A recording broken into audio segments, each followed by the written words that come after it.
So Alan, in this video we're looking at setting up a compute node that hasn't been deployed with the NetApp NDE engine. Yeah. One of the things we wanted to experiment a little bit, Okay. And see what components we could do manually, if anything, the storage node, for example, and in this case the compute node. Indeed. So I did the storage, you did the compute. Indeed, so what can you tell me? What were some of the things you learned? I mean, how did you go about doing it? So the process is no different to adding a server in an existing virtualized infrastructure. It's long and does require a lot of manual intervention. One of the things we're looking at here is ensuring that the VM NICs that we use for management are set correctly.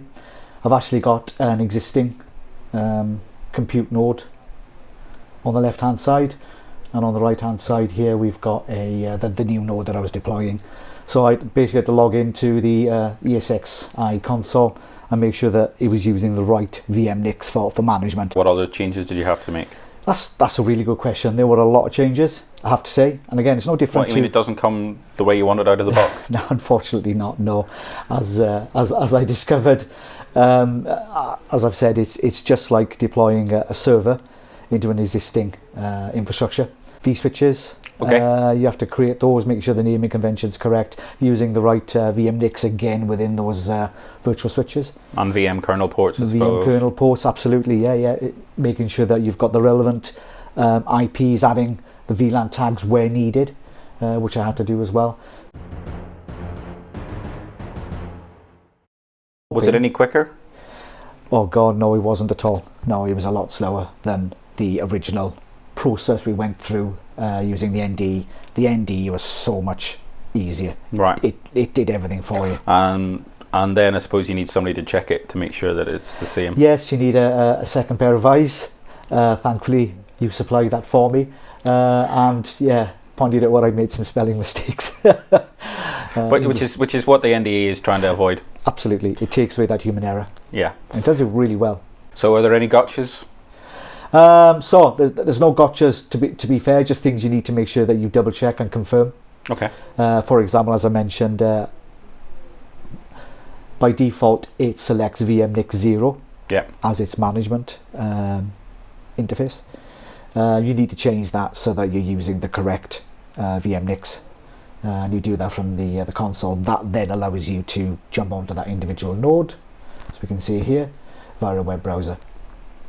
Okay, cool. That was the only thing really I caught, and the fact that I did find it long and laborious, whereas again, going back to the NDE, it just did everything for you, did all the hard work for you, really. Great. You know. So that's a plus from you then for the NDE. Oh yes, absolutely. So if they were to improve it in later versions, you'd like to see the addition of a storage node or a compute node? Yeah, I would actually. The giving you the ability to add extra compute nodes or storage nodes as needed as your infrastructure grows. I think that would be very beneficial, and it would save a lot of time. Yeah, because at the moment the NDE engine's only on a storage node. Yes. So if it was available on a compute node to add it into an existing infrastructure, it would make your life a whole lot easier. Adding the compute node in wasn't difficult. It's just a standard process that you would do, as I've mentioned.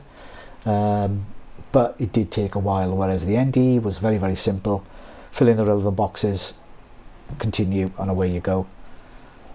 2 cups of tea later and it's done. Okay, great.